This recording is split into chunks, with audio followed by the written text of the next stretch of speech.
Well, hello everybody. Welcome back. Jiu-Jitsu 2000 here today. I'm back, and today I've got a pretty cool video for you. I got season 3, episode 10 of Alone. This is the final episode of season 3. A lot of stuff's happened in this episode. Obviously, we crowned a champion, we crowned a winner. So if you haven't seen that episode, please turn this video off. It will contain spoilers, and I don't want to ruin your experience on Alone. So let's get started. There's a quote on the screen. It says, "I have often marveled at the thin line which separates success from failure." And this was a quote by Ernest Shackleton. And for those of you who might not know, Ernest Shackleton was a polar explorer. I think he went to Antarctica on 3 different occasions, if I remember correctly. There was 3 expeditions. So let's get started. We're on day 77. We have 3 people left. It's 9:52 in the morning. We're going to talk about Megan. So it's raining outside. Her tooth is hurting. Her tooth is bothering her. She's got constant pain, and she can't get it off of her mind. She can't get this tooth pain. She can't stop thinking about it. She's trying to, but it's like a constant reminder to her, and she's having trouble getting this off her mind. It's driving her crazy. There's an annotation that comes on the screen, and it says, "Infections from a broken tooth can lead to sepsis, a dangerous blood infection." Now my thoughts are, that's true. They hurt. I've had an abscess before, and my whole face swelled up. It was pretty crazy, pretty painful. So I think, I feel for her. It's pouring rain outside. It's windy outside. She said that it reminds her of home, and days like this make it harder for her to be out there alone.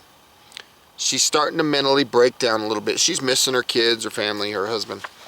And there's another annotation on the screen, and it says, "Without sunlight, humans cannot produce sufficient levels of serotonin, which is a mood-boosting neurotransmitter. This can lead to depression and lethargic behavior." Now I mentioned it earlier, she's missing her family, and she's trying not to think about it. So she decided that she's going to try to stay busy to keep her mind off of thinking about her family and her kids, which I think is a smart tactic, because she's still in this. I think it's a smart tactic. So she's in her shelter. She's making a basket, really nice little basket, and she's feeling guilty about being away from her children this long. She didn't bring a picture of them. There's an annotation on the screen. It says, "All participants are allowed to bring a single photo, and that does not count against their 10 items. Now, that brings up a thought, a personal thought. If you haven't seen the Rule of Threes video that I did, it brings up the thought of 3 months, which is 90 days. And they're getting close. I mean, they're on day 77. In my opinion, when a person has 90 days, or they're approaching that time, and they don't have something to remind them to keep their mind occupied, something that they love or something that means something to them, I think people lose hope. And I think when a person loses hope, they have the tendency to quit or the tendency to give up on life. So if you look at the Castaway movie, I should say, where he had the soccer ball, Wilson, this was something that kept him attached, and it kept him in the game, which kept him surviving in that movie. And if you think about war heroes or prisoners of war or downed pilots or things of that nature, they might have had a photograph of someone that they loved. Maybe it was a brother, maybe it was a sister, maybe their parents, their significant other, whatever the case might be. They had a memory or a photograph of something important to them, and it made them not lose hope, and it made them not give up. So when it comes to Megan, she does not have that something to be connected to. Well, she does, kind of in a way. On her axe, her leather sheath around her axe, she had the handprint of her children. So maybe that can keep her connected. But without a photograph, she's suffering. That's all just my opinion. Now, she said that her kids don't know where she is. She didn't want to tell them. She didn't want to worry them. In my opinion, if I was chosen to go on the show, my daughter would know where I'm at. But I think her children are young, and I have to trust her judgment as a parent. She decides to let her kids know that they think that she's doing forestry field work, which probably is smart on her to do that. She says this guilt is complicated for her. Let's move forward. We're on day 77 still. We have 3 people left. It's 2:43 in the afternoon, and we're talking about Carleigh. She's in her shelter. She's cooking greens. She's getting thin. And she says, I'm guessing that I'm around 100 pounds. And there's an annotation on the screen, and it says, rapid weight loss can lead to heart attack, stroke, and respiratory problems. She said she's eating twice as much greens as she normally does. Now, my thoughts on that is, what does a person do when they want to lose weight? They go on a diet and they eat a lot of salad. And I'm not knocking her, because she's eating what she can get. And I would be doing the same exact thing. But when you think about a diet and a person consuming certain foods, which she's eating greens in this case, that's a very nutritional thing, but it doesn't have the calories or the protein or the fats to keep you maintained on your body weight. Just like what I mentioned, a person goes on a diet to lose weight, they eat a lot of salad. And it's an effective way of losing weight, and unfortunately, her eating salads is hurting her. It's just like it would be hurting me or anybody else out there that's on the show. It's harder to get fats and proteins out there. And I thinking, when I'm watching the show, I wrote this down, I'm thinking that fish are going to go into the warmer, deeper waters into the middle of the lake, and they're going to be harder to fish. It's too bad somebody couldn't get a boar, which would have been a lot of protein, fat, big calories. It's too bad somebody couldn't have built a boat this season and maybe went out fishing or something. Fowler kind of went there. He kind of had that little the little duck hunter, which was cool. So she's trying to stop losing weight. And my thoughts are, that's hard. Her strategy is to outlive or outlast whoever's left. That's what she said. Now there's an annotation on the screen, and it says the participants do not know how many of their peers still remain. That's gotta be tough. To be out there and not know, is there 9 people left? Is there 1 person left? Is there 4 people left? Not knowing, I think, would be murder on a person psychologically. I think it would kick my butt.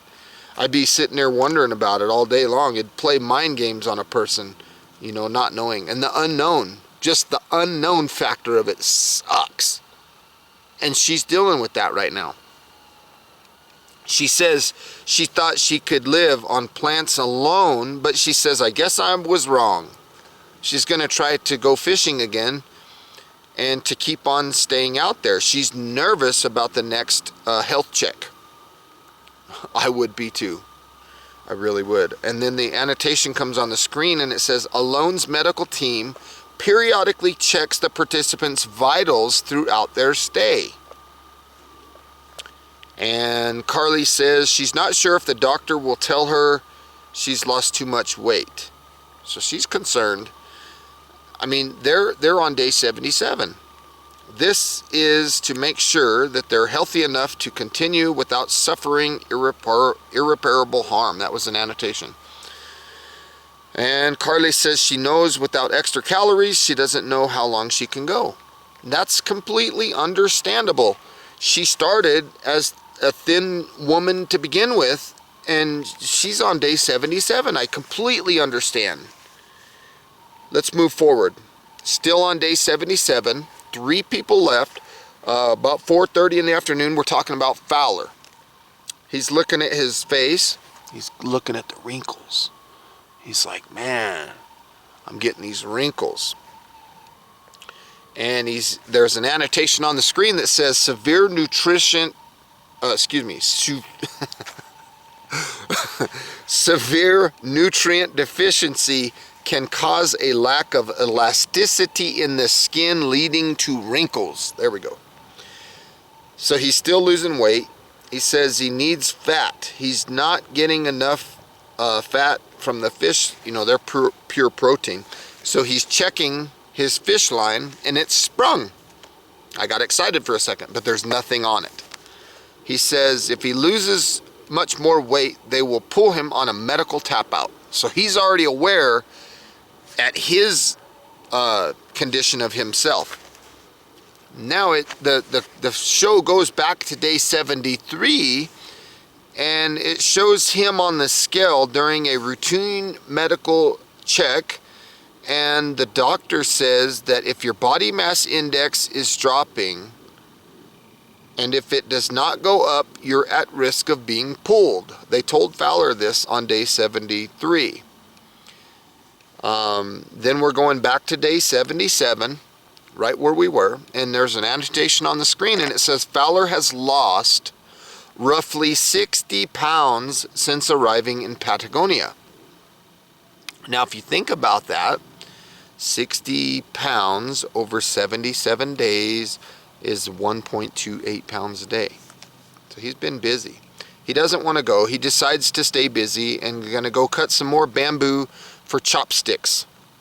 Keeps his mind occupied, right? Keeps him going, and it's not like a real heavy calorie expenditure kind of task. It's a fairly simple task. So he's going to go do that. He says he doesn't think that he's been so tired or so hungry in his life ever. He just wants to go to sleep, and he's hurting. He feels that when he's too weak or too hungry to provide for himself, that's when he'll be finished, or that's when he'll be done. Let's move forward. Day 78, 47 in the morning, 3 people left. There's a shot of a rescue boat. Then it shows Fowler, and it looks like he's hurting. Shows Megan, shows Carleigh. And Megan and Carleigh are crying, but it doesn't show who they're going after. And then it moves forward to 10:48 in the morning, still 3 people left, and it shows the rescue boat again. And it's Megan. She taps out. I guess she cracked a molar or something like that. And I'm quoting her now. She says, I really feel that I've done a lot out here. I really have accomplished quite a bit of what I wanted to do. But my tooth is getting sorer and sorer.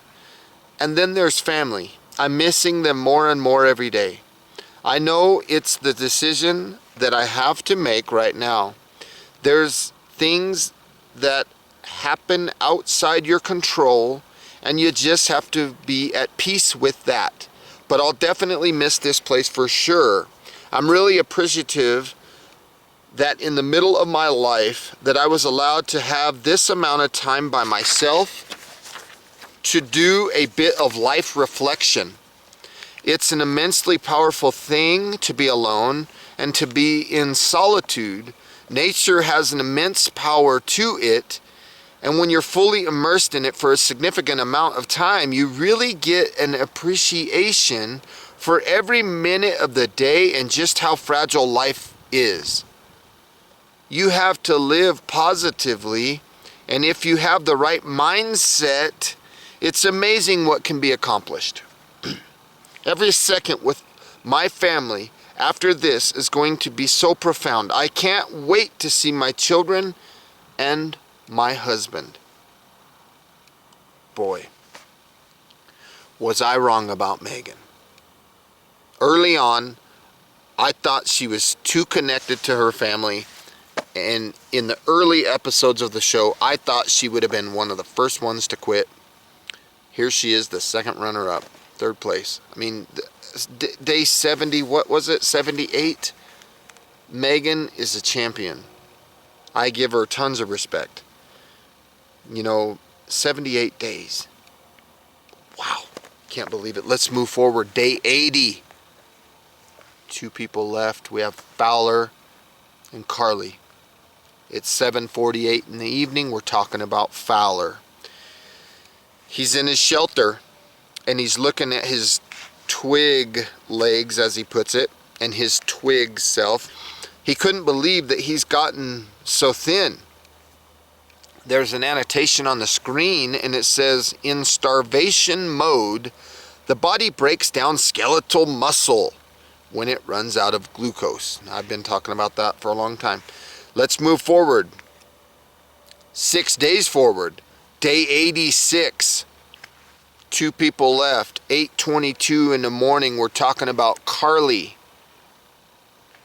Now let's pause one more moment. Day 86. Think about that. She's thinking about food. All the things she's looking forward to eating when she gets home. Someday soon, I'll be able to go to the restaurants and eat a delicious home-cooked meal, she says. She's thinking about fatty foods. Tyler makes a salmon log, and she makes some halibut cream dish. And I love salmon and halibut. Oh, man, and she's from Edna Bay, Alaska, I think. Finding protein has been a struggle since day 1, she says. I believe her. She's getting thin. I'm feeling for her. Let's move forward. 9:47 in the morning. We're still on day 86, excuse me.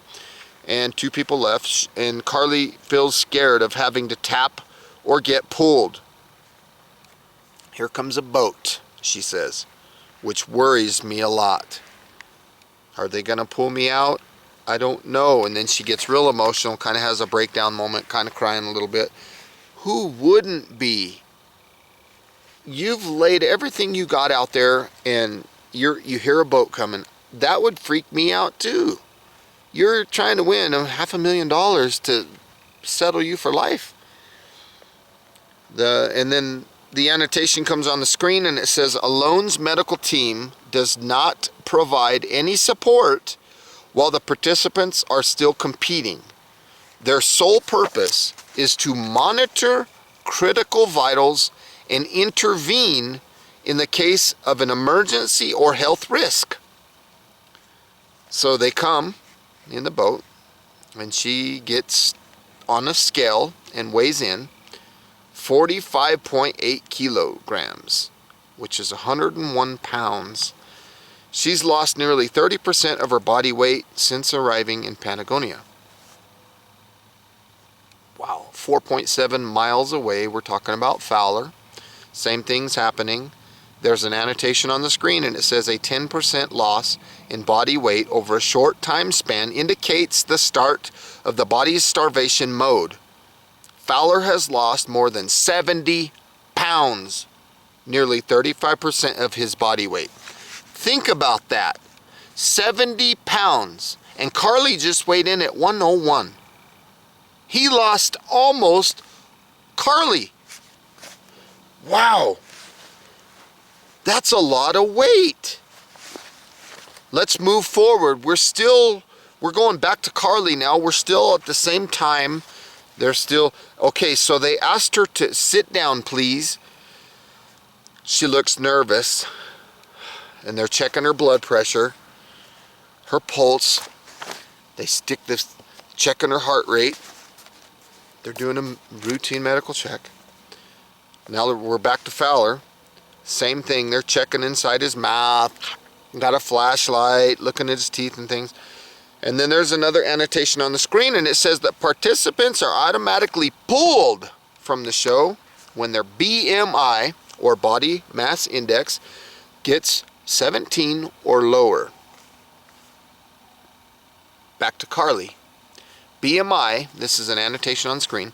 BMI is a measurement that determines how overweight or underweight a person is in relation to his or her height.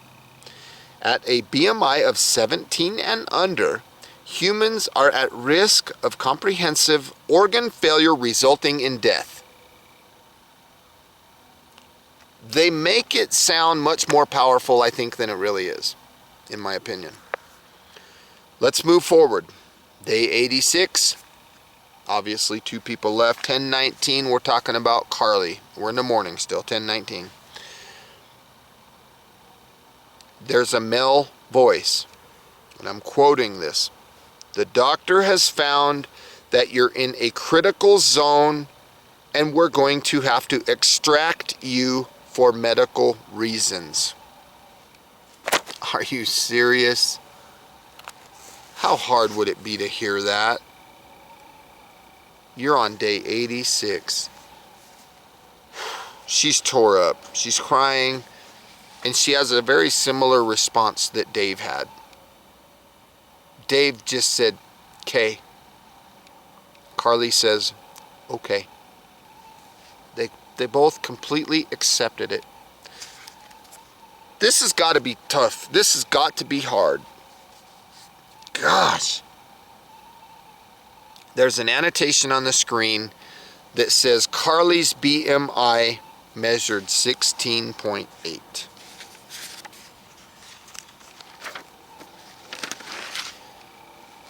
Wow. I'm quoting Carleigh now. "I was worried that this point might come. You know, I felt myself getting thinner. And even though I felt in great spirits, you know, I feel really good most of the time, mentally, emotionally, spiritually, but this is really disappointing. I guess this is what's meant to be." You know, I love her for that. She says, "You know what? It's in God's hands, basically, and I'm accepting it." This is amazing. All these people are just, they touch my heart. I'm truly thankful, and I have learned a lot while I've been here. I want to see Tyler. I want to see my mom. I'm missing my dad. Even though I've been here alone, I feel that I've been connected to them the whole time, and that they've been there for me, and they've helped me, and they've given me strength. I don't feel like I've been surviving and struggling. I've been here living. Not winning $500,000, it is disappointing.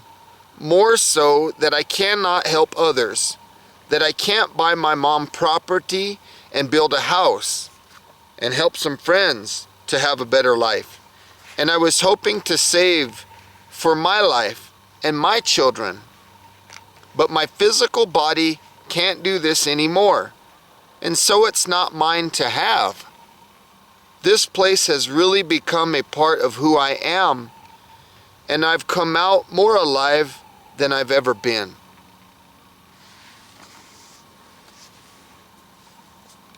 I feel for her. I've really gotten attached to her on the show, you know, watching her experience and her journey. And in the beginning, from day one, she was one of my top picks. And here she is, the runner-up. And to be pulled medically for something as simple as BMI, I think is a hard pill to swallow. And I will do another video very soon talking specifically about her and Dave. Let's move forward. So please stay tuned for that video. Day 87, 10:09 in the morning. One person left. We have Fowler. It's snowing. He's in his shelter. He marked his wizard staff to day 87. He hears a boat and he's thinking, and I'm quoting him here, "That's not a good sign. Another medical check today. They were here just yesterday. I don't think it's good news.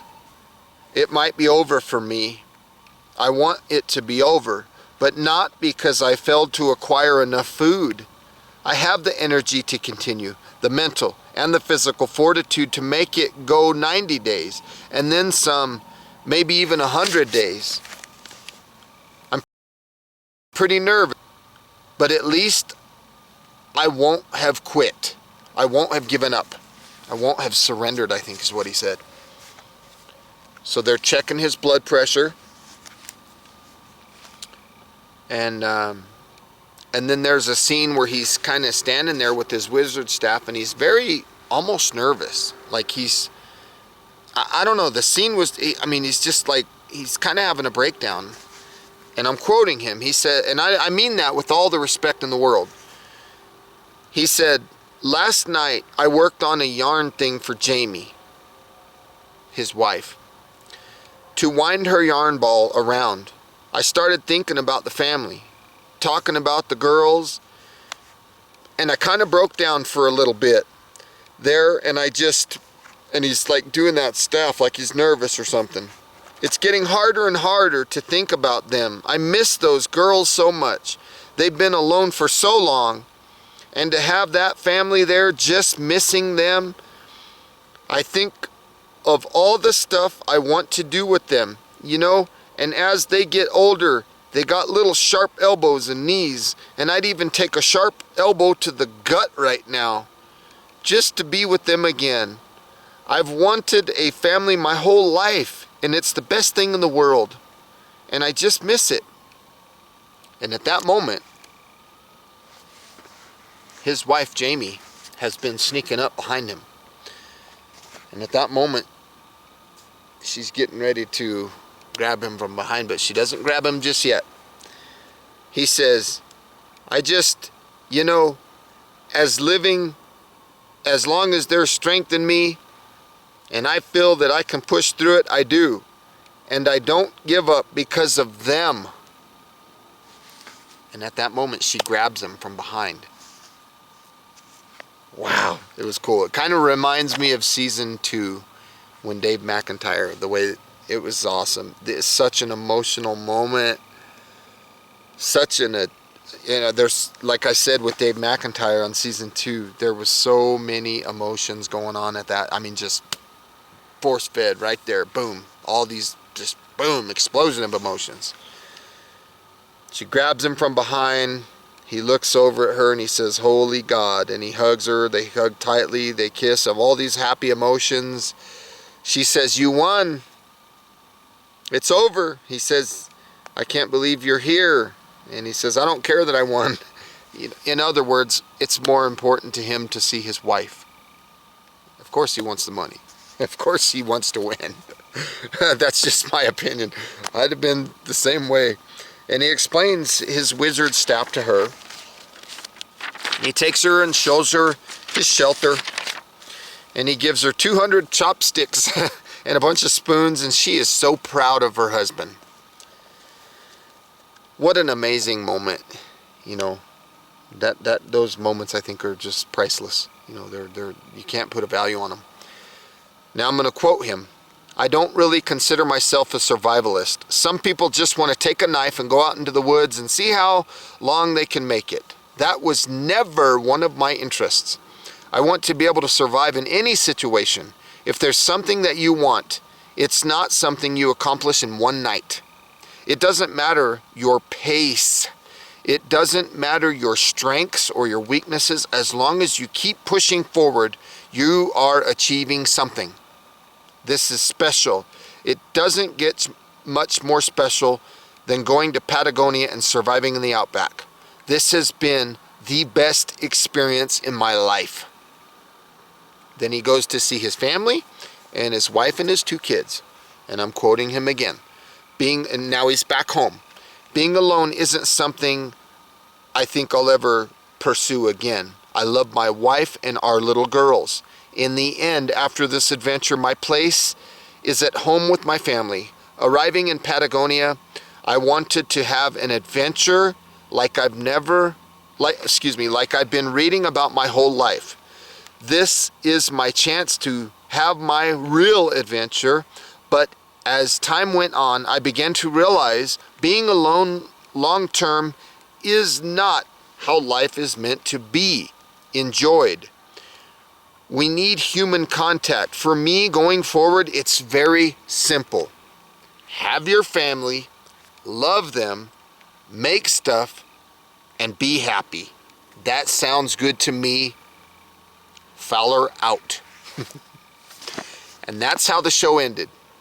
So congratulations to Fowler. Amazing performance on the show. Congratulations to Carleigh as well.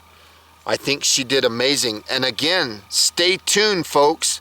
I will be doing another video very soon talking about that in detail. More of my deeper thoughts about how that went down. And so I don't want to take anything from Fowler, and I won't. He did an amazing job. So this moment is for him. And the next video is going to be about Dave. It's going to be about Carleigh, because those are the two that never quit. Congratulations once again to Fowler. Amazing performance. I learned so much from him from watching his experience on the show. So with that being said, I want to say thank you guys for watching. I hope you enjoyed this video. I hope you got some good, useful information out of this video. Please feel free to leave your comments down below. Like this video, share this video. And if you like the content that you see on my channel, please hit that subscribe button. And once again, congratulations to Fowler. Amazing performance. Amazing. Have a beautiful day. We'll see you next time. Bye-bye.